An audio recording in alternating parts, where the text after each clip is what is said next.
Cold calling is an art, and most people are fucking it up. Let's talk about it.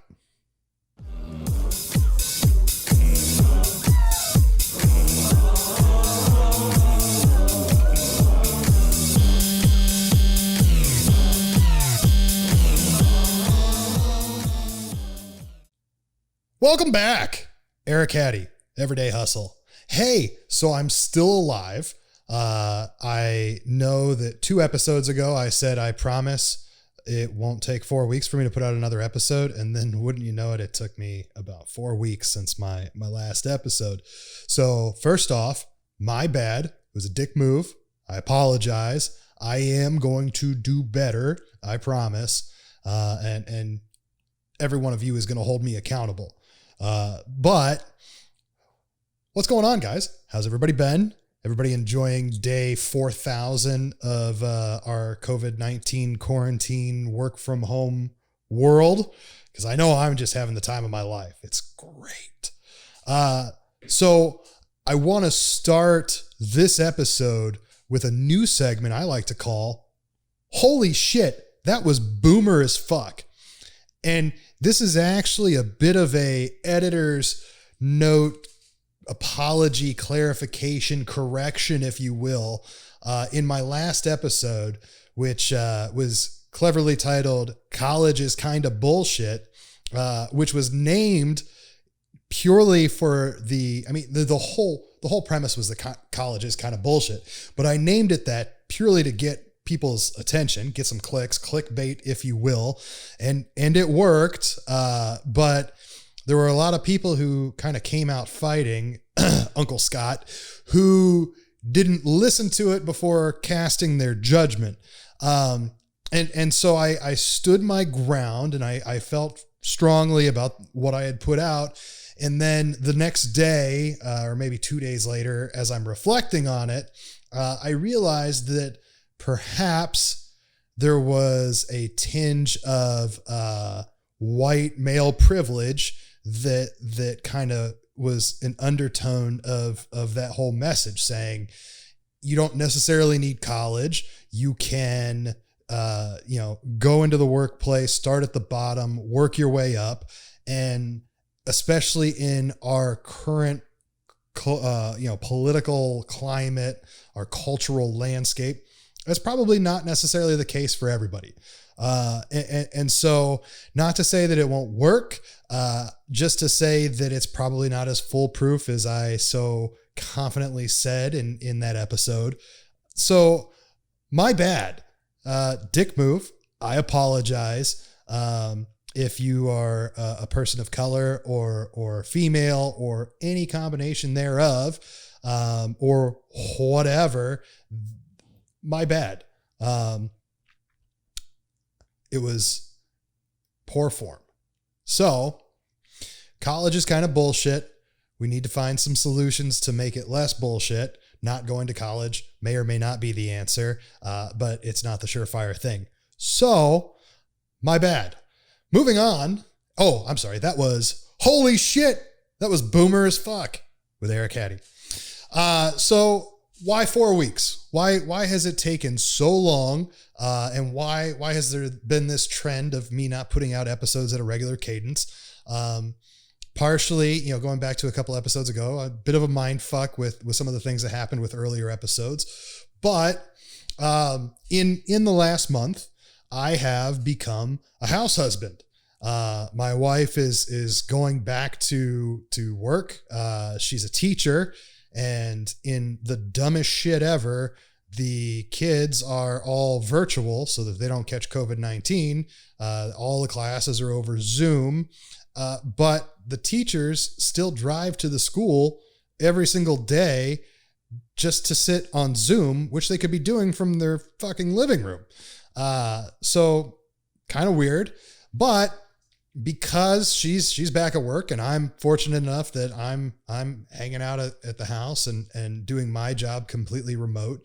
And with the fact that our daughter's school is running shortened hours, they've been open since May, which is amazing. But where they used to be open at 7 and they used to close at 6:30, now they open at 8 and they close at 5. and she's unable to take our daughter or pick her up and still be at the school in time. So I'm a house husband. I get our daughter up, I get her dressed, I take her to school. I then come home and work a very grueling job. I cook, I clean. I am the full package, fucking gold mine. But it has been exhausting. There's not really a break. And unfortunately, there's not a whole lot of things that I'm able to take my foot off the gas on, except for this podcast and social life and social media. So I kind of did all of those, so that I could still crush it in my career and crush it as a dad. So yeah, there's that, but then also, 4 or 5 weeks ago, maybe, I got a promotion. I was promoted to the senior director of new channel evolution, which I can proudly say I got to make that title all by myself. Well, the back half. I mean, senior director, it was like, okay, you have to be called this, but anything after that, that's on you. And God damn it, I'm a showman, so I'm going to make it a cool fucking name. So really cool job. I am taking new channels, as the title says, and diversifying our indirect sales channel. I'm starting with 2 channels that already existed, but were total dumpster fire clusterfucks from the previous regime, who's no longer there. And so it's this fun game of, going through the carnage and figuring out what's salvageable and what's not, and then rebuilding a program the way it should have been done the first time, and making some really cool, profitable shit that can scale like crazy.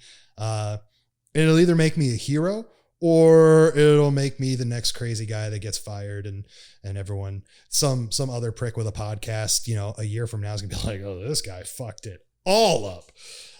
Either way, it's kind of exciting. Gets me all amped up. So new job, new title, new pay grade. That's cool.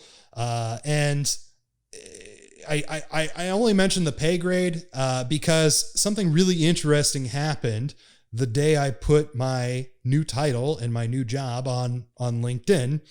And that is, my LinkedIn inbox just started fucking rolling like a stock ticker. And it wasn't all of my colleagues and network, associates and friends saying, dude, congratulations, that's awesome. It was a bunch of randos who I've never fucking met, who all happen to work in the financial investment industry. And it was like, it's almost like ambulance chasing lawyers. It was like, oh shit, he got a promotion. Let's, hey, have you thought about diversifying your portfolio? Hey, have you thought about investing in your future? Hey, it's like, you thirsty motherfuckers. Like, A, I don't think I'm making what you think I'm making. And B, fuck off. Like, maybe learn my name, learn a little bit about me before you start fucking peddling for my money. Just insanity. But it actually, so it brings up a bigger conversation, which is the art of cold calling. Hopefully we've all done it at some point. I have done my share of cold calling multiple times in my career, and there's different ways you can do it. I mean, there's truly the smile and dial and pick up the phone and ask for appointments and grab people's attention and get that 30 seconds to give them the elevator pitch. And then there's the, not necessarily lazier way, because you can do it at scale compared to smiling and dialing, which is sending a cold email or a LinkedIn in-mail message. And for the sake of today, I'm just going to talk about LinkedIn, because I am a huge believer in LinkedIn. I think it allows you to kind of spread your wings and reach people who you wouldn't have reached before, for your own personal benefit, for your business's benefit.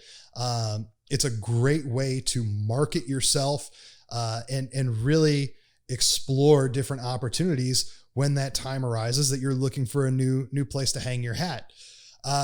But LinkedIn has recently, especially under COVID-19, become a cesspool of lazy, cold prospecting. It's like some guy sent an email that was like, hey, for $20, I'm going to give you a surefire script that you can use on LinkedIn and you're going to close every single sale. And it goes a little bit something like this. Hi, Eric. I'm so glad we were able to connect. No, we're going to stop right there. Why are they so glad we were able to connect? Because they're too fucking cheap to pay for in-mail credits through a premium account. So in LinkedIn, you can only send somebody a message if you're connected with them. If you're not connected with them, you have to use an in-mail credit, which you get with a premium subscription, which costs all of $20 for a base subscription that gets you like 5 or 10 in-mail credits. So let's go back. So glad we were able to connect. Cheap motherfucker. I hope you and your family are doing great in this challenging time. Yeah. So I have LinkedIn pulled up on my screen right now, and I have 10 messages visible, 8 of which are cold prospects, and 7 of those in the first 3 sentences reference this challenging time of COVID-19. Okay. You're not original. You're not empathetic. You're slimy at that point. So let's continue. I wanted to see if there's time for us to connect and discuss a program that I have that could generate leads for your company. So there's so many things we could tweak on this. You could take that script and you could be a fucking all-star, and it only takes a couple of changes. So I wanted to see if there's time for us to sit down and talk. Maybe move that to the back end, because if you're leading off with that, I'm immediately turning you off, because why would I give you time to talk? I don't even know who you are. I don't know what you do. So my company assists in generating leads at scale, and it could benefit your company. Whose company? So why not, instead of copy, paste, send, take 5 seconds? Because it says it in my fucking headline on LinkedIn that I work for, the company I work for, which I'm still a little skittish to say on this podcast because I don't want to get myself in hot water, and I don't want to get them in hot water, and I don't want to, I curse a lot, and I don't want to get in trouble. All you have to do is say, okay, Eric works for this company. So instead of using the verbiage, quote, your company, delete that and put the name of the person's company on that as well. You could build a little more interest by making some sort of connection or some sort of resolution that you provide.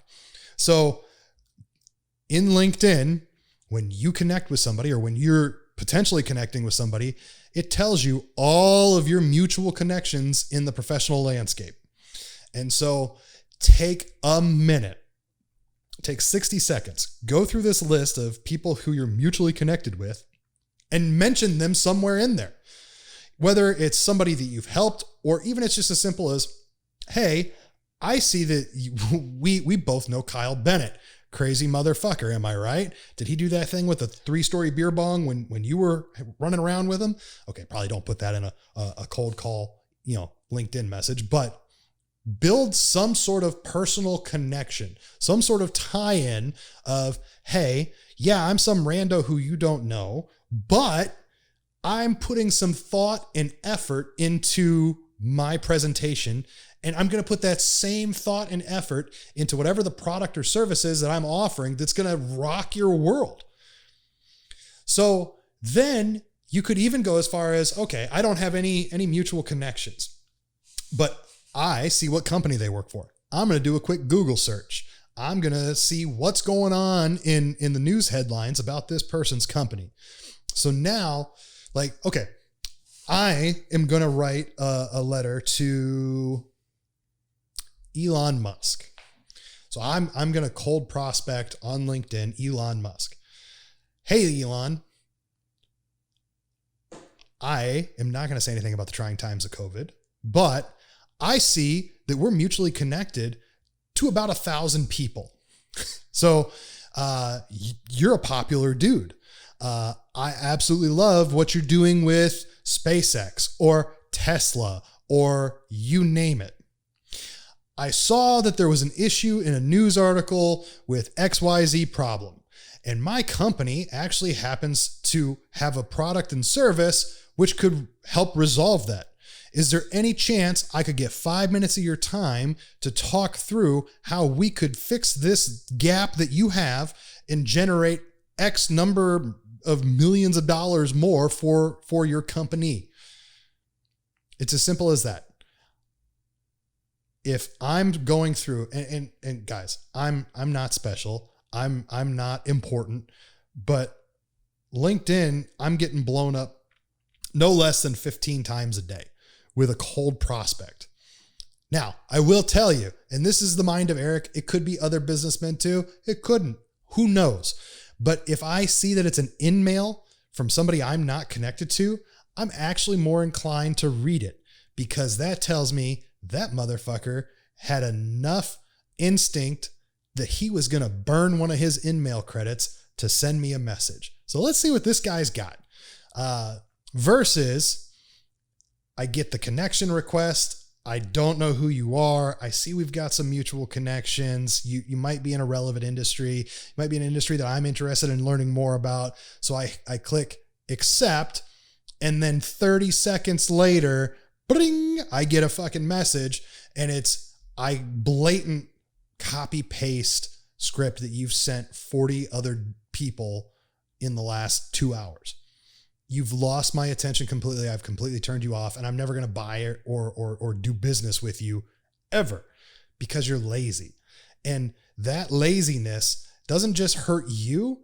It potentially hurts the company you work for too, because I'm going to remember, oh, Sally worked for XYZ Corp, and apparently XYZ Corp just doesn't care enough to earn my business. So Sally might leave the company, and now Joey from XYZ Corp is reaching out, and I'm going, no, I remember Sally's laziness. No, I'm good.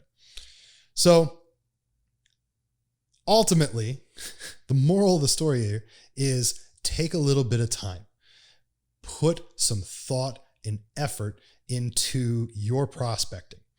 I'm actually going to give a shout out here to a guy I actually went to high school with years and years and years ago, a guy named Andrew Isker, who popped up on my LinkedIn, not pitching me or selling me. I mean, we talk, but actually he was posting a picture of him out in the field. So he works in Windows, or I think it's Windows, but he's working with contractors, construction firms, and he's trying to gain their mind share about his brand of window. And he's up in the great land of Minnesota. And I don't know if you know this, but Minnesota has a little shindig every year called the Minnesota State Fair that happened to get canceled this year because of COVID-19. Well, one of the things at the Minnesota State Fair is Martha's Cookies. And they're these amazing chocolate chip cookies that they just make in mass, and they serve them to you in like a plastic bucket like you would use to build a sandcastle. So I tell you all this because Andrew took the time and thought and effort and said, I bet a bunch of people are really bummed that they can't go to the state fair.